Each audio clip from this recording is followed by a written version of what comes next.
Hello and welcome to another episode of Create, Lead, Live. I'm Emily Wilkes and I'm really grateful that you've joined me for today's session. Today I'm going to be talking about choosing leadership and stepping up and being a thought leader in the online space. And one of the things that people often say to me when I suggest that they consider their role as a thought leader in the world is that they look at the size of their audience or they look at the size of their network and they say, I don't have the network to be able to do that right now. I don't have enough people around me in order to be able to step up in that way. But choosing to be a leader, choosing to be a thought leader in the online space is about believing in yourself, believing in your message, believing in what you're here to share, and believing in that vision that you have of the difference that you're making, of that mission that you have in the world, and claiming that at the beginning, claiming it right now, stepping into it and putting yourself out there, sharing that message with the audience that you have.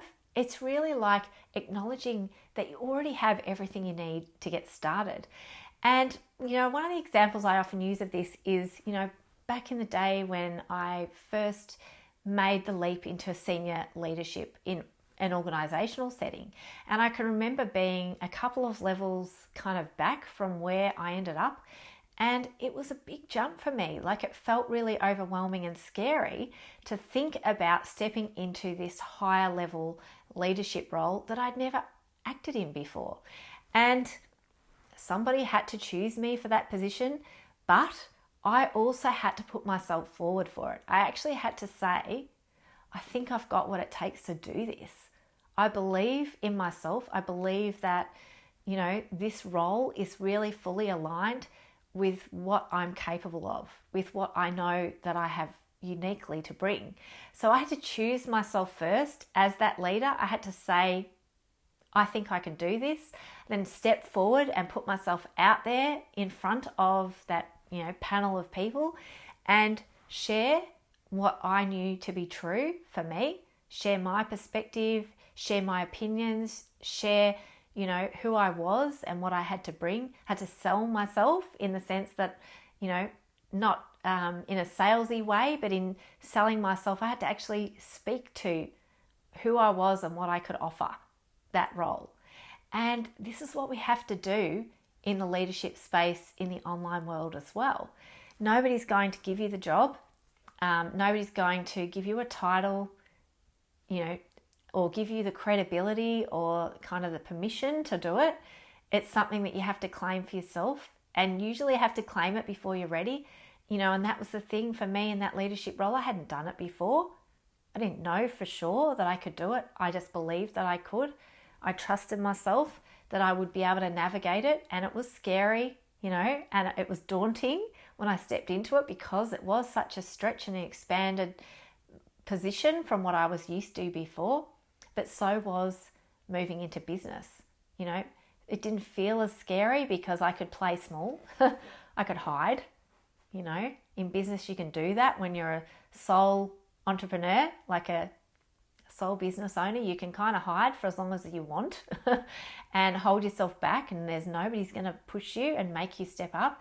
In a leadership position in a big organization, people expect a lot from you, and so there's no hiding. You have to really show up. You have to do the things that are uncomfortable and scary.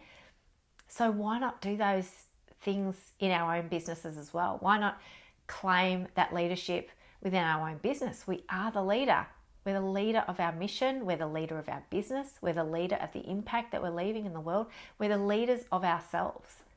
And it's our job to actually choose to step into that, to choose to stop hiding, to choose to stop holding back, to choose to stop letting fear dictate what we'll do and decide for ourselves, and to actually choose expansion and love and freedom and creativity, to choose to create the life and the business and the impact that we desire to make in the world, the service that we want to leave, to choose to step up to that, to expand into that, to stretch into that, to be uncomfortable, to go into realms that we've never dared to go into before.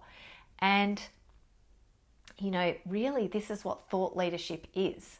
Thought leadership is recognizing what you have uniquely to offer, recognizing the messages that you have to share, the ideas, the experiences that you have to bring, the uniqueness, the magic that is you, and to claim it first for yourself and to then start to put yourself out there.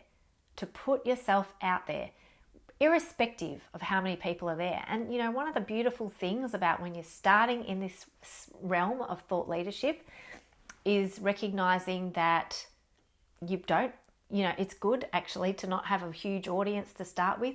You can find your way step by step. And as you feel more confident and you feel more powerful within yourself, within your voice, within your message, people will start to feel it. Your audience will start to grow. Things will start to move. People will start to respond. They'll start to hear what you're saying. They'll start to let you know that it's resonating with you. They'll be reaching out, sending you messages. They'll be letting you know, wow, like that really, came home for me. Like that really resonated with me. That really helped me to take things to another level or whatever it is. That thought leadership that you have is unique to you. It seems kind of like maybe a bit boring to you, maybe even a bit repetitive to you. It may feel as though everyone has it. It may feel like common sense, but that's purely because it's so embedded and ingrained within you, that way of like operating and thinking about things. It's sort of second nature to you. It's something that feels like it flows really easily for you. You could talk about it all day. Those are the things that you have to contribute. Those are like light bulb moments for other people. Those are life-changing stories that you have to share and to tell. They're, life-changing. And so, unless you tell them, they'll be lost. People won't get to experience it. They won't get to experience those shifts that they desire to have. And so they're not going to come to you and say, tell me what you know about this, because I think you know something that's going to help me. They're waiting for you to claim it and share it and lead to, turn the world of social media and your blog and your, videos or the stages, like to turn it all into the stage that you have to share this message, to get it out there. And no, not everyone's going to need it or resonate with it. People are going to switch off. But when you start doing that and claiming it yourself and stepping into the power that is you, then the right people are going to find you and they're going to hear your message and they're going to experience what changes they need. You're going to be leaving that ripple effect that you're here to leave really powerfully for those people, because you've just chosen to do it. You've chosen to step up. You've not let the size of your audience or the size of your confidence get in the way of you being that person, being that leader, and embodying that, message that you have to share. And so really that is ultimately what, this video is really all about, is really about supporting you to see yourself as a thought leader, to, not just, wait until, Oprah, terms you the thought leader for a new generation, as, Gabby and Brendon Burchard and Gabby Bernstein and Brendon Burchard, have been given these titles by Oprah, and, that's lovely. But they received those titles from her because they were already claiming their leadership. They were claiming their space as a thought leader. And you can do that too. You can do it right now. You can start that today. And this, I think there's some value here to kind of think about from the perspective of business. Like, this is what every piece of content you create is. It's your thought leadership in the world. It's your mark in the world, everything that you create. So, to be really approaching everything you do from thinking about, well, how can I create this piece of content that's actually going to deeply resonate, that's going to shift people's perceptions, that's going to leave a mark, that people are going to come back to in a year or 2 years or 5 years and be like, yeah, that was groundbreaking stuff. So you're actually creating the kind of stuff that seems normal and common sense to you, but is actually life-changing for others whenever they stumble on it, whenever they find it. So I hope this video has been helpful in thinking about how you can claim your thought leadership in the world and step up and really lead and make your difference. I hope you've enjoyed it. It's been lovely chatting to you. Please leave a like or a comment. Let me know how you felt about this video, if it was useful for you, or your thoughts about stepping into that thought leadership space. And if you've enjoyed the video, please subscribe and leave a review if you've enjoyed it as well. I'd love for you to leave me a review so that I can reach more people with these videos. Thank you so much for listening. Have a beautiful week. Until next time, take care. Bye.